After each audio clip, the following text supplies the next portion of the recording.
இப்போ நம்ம approaches to human rights பார்த்துடலாம். So the natural law approach சொல்கிறாங்க. இல்லை அவங்க என்ன சொல்ல விஷயம் என்ன முக்கியமான பாயிண்ட்னா, அதாவது இந்த நேச்சுரல் லா இருக்குல்ல, இது வந்து மூதாதையர், அதாவது ஒரு ப்ரெசிடென்ஸ் டு த பாசிட்டிவ் லா அப்படின்னு சொன்ன அந்த நேச்சுரல் லா அப்படின்னா என்ன அர்த்தம்னா, அது பிரின்சிபல்ஸ் ஆஃப் ஈக்குவாலிட்டி, எல்லா சரிசமமே எங்கேருந்து சொல்லக்கூடிய விஷயம் தான் நேச்சுரல் லா. ஸோ அதுதான் precedence to the this theory is the precedence to natural law in comparison to the positive லான்னு கொடுத்துருக்காங்க. ஸோ அடுத்து பார்த்திங்கன்னா ஹிஸ்டாரிக்கல் அப்ரோச்சில் பார்த்திங்கன்னா இதில் இது வந்து லாங் பீரியட் ஆஃப் ஒரு என்ன சொல்லி ஒரு வளர்ச்சியாக வந்துட்டுருக்க ஒரு விஷயந்தான் இது. ஸோ எவல்யூஷன் ஏற்பட்டிருக்கு. So long period of evolution இது. அண்ட் அகெயின் முக்கியமான பாயிண்ட் பார்த்தீங்கன்னா, இந்த historical approach is based on the concept that human rights are functions of culture and environment and inculcate space and time factors. அதாவது inculcate space அப்படிங்கிறது இந்த இடத்துல ஆட்டிடியூடாக இருக்கலாம், இல்லை ஒரு என்ன சொல்கிறது, ஒரு ஐடியாவாக இருக்கலாம், சொல்லிக் கொடுக்குற ஐடியாவாக இருக்கலாம். ஸோ அந்த மாதிரி விஷயங்கள்லாம் வந்து ஹிஸ்டாரிக்கல் பேஸ் பண்ணியிருக்கும் போது என்ன ஆகுதுன்னா, இன்னும் கொஞ்சம் செக் பண்ணும்போது என்ன ஆகுதுன்னா, ஒரு லாங்குவேஜ் இல்லை ரிலீஜனில் போய் அது போய் முடியுது. ஸோ நம்மளுடைய இப்போ என்ன கருத்தாக இருக்குது அப்படின்னா, உலகளவில் இருக்கக்கூடிய மக்கள், உலகளவில் எல்லாருக்கும் உரிமைகள், உலகளவில் இருக்க எல்லாருக்குமே நன்மை பயக்கணும் அப்படிங்கிற ஒரு கான்செப்டில் ஒரே ஒரு மொழியோ இல்லை ஒரே ஒரு ரிலீஜனை பிடிச்சிட்டு இருக்கிறது வந்து இட்ஸ் நாட் ஃபேர் அப்படின்னு ஃபீல் பண்ணுறாங்க. ஸோ இவங்க என்ன சொன்னால், அது வீக், அந்த நம்மளுடைய யூனிவர்சலிசம் அந்த ஐடியாவே வந்து அது வந்து வீக் பண்ண வைக்குது அப்படின்னு சொல்கிறாங்க. அடுத்து வந்து பாசிட்டிவிஸ்ட் அப்ரோச்சில் என்ன சொல்கிறாங்க அப்படின்னா, அதாவது என்ன சொல்கிறோம், இது எல்லாமே நம்ம வந்து ஹியூமன் ரைட்ஸோட அப்ரோச்சஸ் பார்த்துருக்கோம், அப்ரோச்சஸ் டு ஹியூமன் ரைட்ஸில் பார்த்துட்ருக்கோம். தேர்ட் வந்து பாசிட்டிவிஸ்டிக் அப்ரோச். இதில் என்ன சொல்கிறாங்கன்னா, idea of positive is based on the belief, அதாவது notion that laws are enacted by authority and driving sanctions from force. So வந்த எல்லா சட்டமே எப்படி இருக்குன்னா, ஒரு அதிகாரத்தில் இருந்த ஒரு ராஜாவோ இல்லை அதிகாரத்தில் இருந்த ஒரு பர்சன் தான் வந்து என்ன பண்ணுறாரு, இதை கண்டிப்பாக செய்யணும்னு சொல்லி அவங்கள ஃபோர்ஸ் பண்ணி பண்ணுற விஷயமாக தான் வந்து இருந்துகிட்ருக்கு. ஸோ அந்த மாதிரி ஒரு நம்பிக்கையாக தான் போயிட்டு இருந்தது. This approach observe that the human rights are decided by the law of the land. So யார் அந்த நாட்டுக்கு வந்து மன்னனாவோ யார் வந்து இப்போ பிரதிநிதியாக இருக்காங்களோ அவங்கள தான் வந்து நம்ம என்ன பண்ணுறோம் அப்படின்னா, ஒரு முக்கியமான ஒரு பர்சனாக நம்ம வந்து அவங்க சொல்கிறத வந்து ஹியூமன் ரைட்ஸ் நம்புகிறோம். So this approach neglects the will of the people and does not take the consent from them. So என்ன சொல்கிறாங்கன்னா, ஒரு நிலத்தில் அதிகமாக நிலம் வைத்தவரை வந்து அவர் சொல்கிறத கேட்கும்போது தனிப்பட்ட மனிதனுடைய ஒரு எண்ணம், ஒரு ஆசை, ஒரு என்ன சொல்கிறது, ஒரு விருப்பமை சொல்கிற மாதிரி இல்லை அப்படின்னு சொல்கிறாங்க. இதுதான் பாசிட்டிவிஸ்டிக் அப்ரோச். அடுத்து வந்து Marxist approach. So Karl Marx சொன்ன ஐடியாவை தான் இங்கே சொல்லியிருப்பாங்க. Propounded by Marxist ideology. This idea was developed in opposition to capitalism வந்து ஒரு ஆப்போசிட்டாக இருக்கக்கூடியதான் மார்க்சிஸ்ட் அப்படின்னு சொல்லிட்டு இந்த ஐடியான்னு சொல்லியிருக்காங்க. And again, as per this approach, human rights do not exist in capitalist society. So capitalist society-யாக இருக்கும் போது ஹியூமன் ரைட்ஸ்க்கு ஒரு இடமே இல்லை அப்படின்னு சொல்கிறாங்க. Therefore, this approach strives on creating classless society in order to ensure human rights to the individual. So ஒரு capitalist ஒரு சொசைட்டியாக இருக்கும் போது இதில் வந்து ஹியூமன் ரைட்ஸையோ இல்லை ஒரு தனிப்பட்ட மனிதனுக்கோ வந்து இடம் இல்லாத மாதிரி இருக்குது அப்படின்னு சொல்லிட்டு சொல்கிற விஷயம் வந்து மார்க்சிஸ்ட் அப்ரோச். ஸோ மார்க்சிஸ்ட் வந்து நமக்கே தெரியும், கார்ல் மார்க்ஸ். அடுத்து பார்த்தீங்கன்னா வந்து த சோஷியல் சயின்ஸ் அப்ரோச். என்ன சொல்கிறாங்க, this approach is quite subjective in நேச்சராக இருக்காமா. It emphasises on the use of scientific empirical method, models and techniques to estimate the degree of success a failure of human rights அப்படின்னு சொல்கிறாங்க. இதில் என்ன சொல்கிறாங்கன்னா, இதை எதை வந்து ரொம்ப அதிகமாக வந்து ஸ்ட்ரெஸ் பண்ணுது இல்லை வந்து ரொம்ப ஃபோக்கஸ் பண்ணுதுன்னா, சயின்டிஃபிக் இல்லை எம்பிரிக்கல் மெத்தடாக இருக்கணும். இல்லை வந்து அது என்ன பண்ணுறதுன்னா, ஒரு மாடலை பேஸ் பண்ணி இருக்கணும், இல்லை டெக்னிக் பேஸ் பண்ணி இருக்கணும். டு எஸ்டிமேட் இது எதுனா எதுக்கு, ஒரு வந்து வெற்றியோ தோல்வியோ, ஒரு மனித என்ன சொல்கிறது, ஒரு உரிமையை வந்து ஒரு சக்ஸஸோ ஃபெயிலியரோ வந்து எம்ஃபசைஸ் பண்ணுற மாதிரி ஏதோ ஒரு மெத்தட், ஏதோ ஒரு முயற்சியாக அது இருக்கணும் அப்படின்னு சொல்கிறாங்க. ஒரு முயற்சியாக இருக்கணும், ஒரு வெற்றியோ தோல்வியோ அது ஒரு முயற்சி இருக்கணும், மனிதோட முயற்சிகளாக இருக்கணும் அப்படின்னு சொல்கிறது சோஷியல் சயின்ஸ் அப்ரோச். அடுத்து பார்த்திங்கன்னா கிளாசிஃபிகேஷன் ஆஃப் ஹியூமன் ரைட்ஸில் ஃபஸ்ட்டு, செகண்டு, தேர்டு. ஃபஸ்ட்டில் வந்து என்ன சொல்லியிருப்பாங்கன்னா, சிம்பிளாக கான்செப்ட் புரிஞ்சுக்கோங்க. இது ஒரே ஒரு இது மட்டும் சொல்லி different types depending on the criteria வந்து பேஸ் பண்ணி சொல்லியிருக்காங்க. இப்போது இந்த லூயிஸ் இப்போது நம்ம சான் என்ன சொல்கிறார் அப்படின்னா, இந்த human rights are classified into following 3 categories. So இந்த லூயிஸ் இவர் சொல்கிறத வச்சு தான் இந்த 3 ஜென்ரேஷன் வந்து நம்ம பேசுகிறோம்.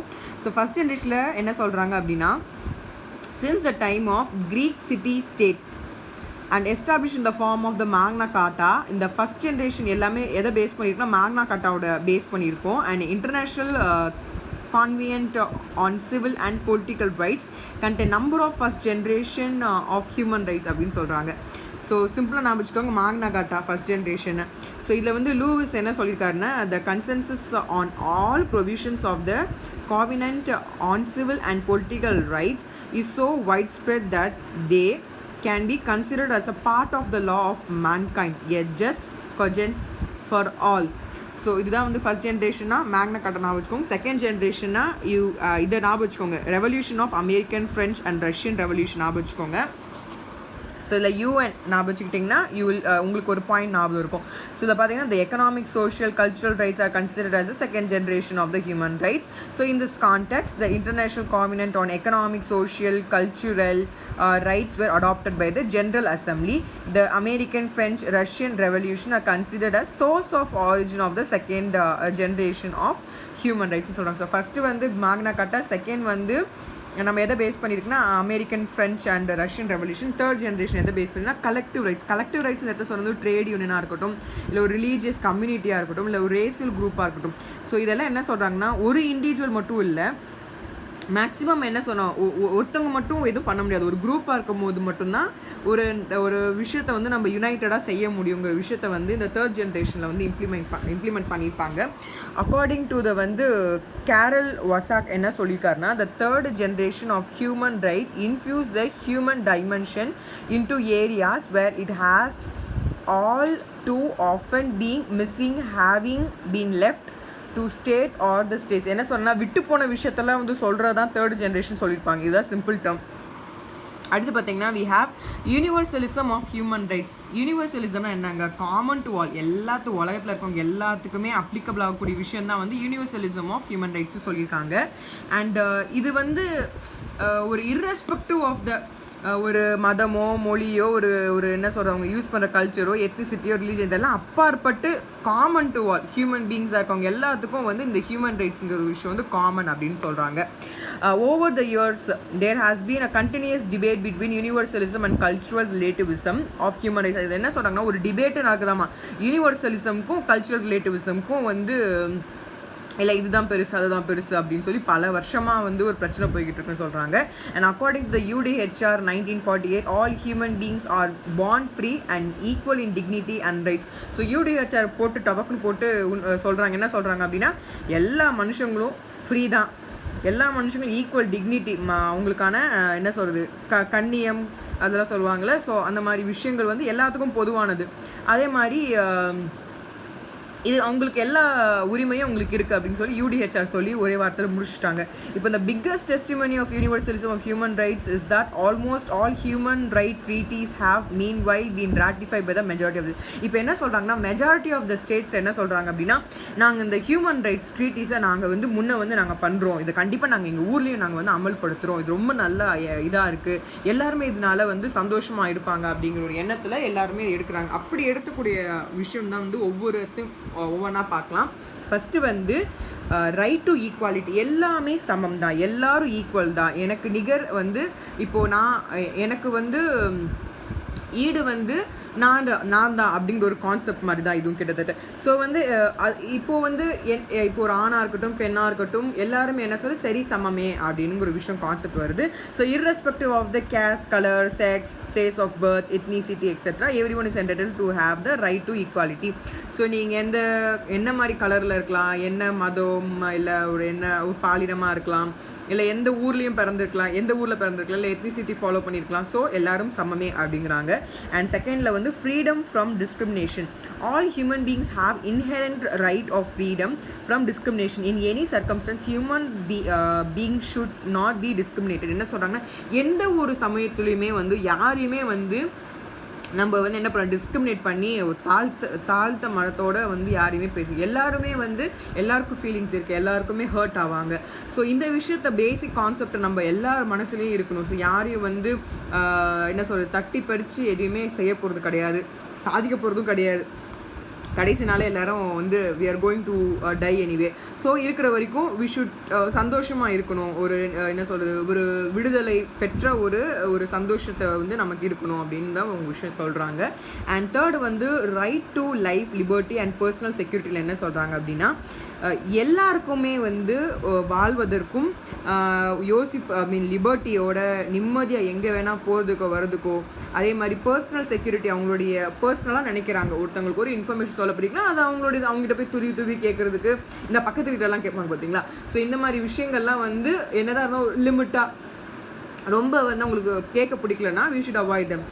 அது வந்து ஏன் திருப்பி கேட்டுட்டு என்ன நடக்க போகுது சொல்லுங்கள் பார்ப்போம், அது கேட்டு நம்ம என்ன பெருசாக சாதிக்க போகிறோம்.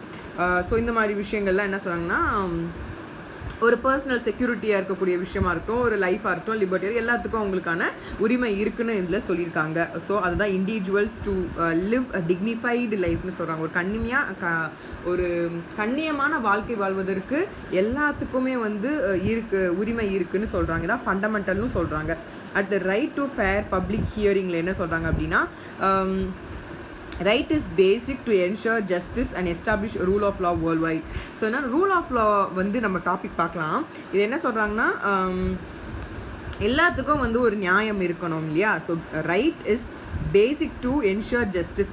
இந்த உரிமையெல்லாம் எதுக்கு இருக்குன்னா ஒரு என்ன சொல்கிறது ஒரு ஜஸ்டிஸ் ஒரு என்ஷூர் பண்ணுற மாதிரி ஒரு விஷயமா இருக்கணும், ஒரு நீதி நிலைநாட்டுற மாதிரி ஒரு விஷயமா இருக்கணும் அப்படின்னு சொல்லியிருக்காங்க. அடுத்து பார்த்தீங்கன்னா அப்போ வந்து கேட்கணும், ரெண்டு பார்ட்டியும் கேட்போம்ல, அதைத்தான் அவங்க சொல்ல வந்திருக்காங்க. வாதி பிரதிவாதி ரெண்டு பேருமே கேட்கணும் இல்லையா. ஸோ அதை தான் அவங்க சொல்லியிருப்பாங்க. அண்ட் ரைட் டு ஓன் ப்ராப்பர்ட்டிங்கிறது everyone has a right to own property according to the law of nation. Measures need to be taken to prevent arbitrary way to taking away right to own property.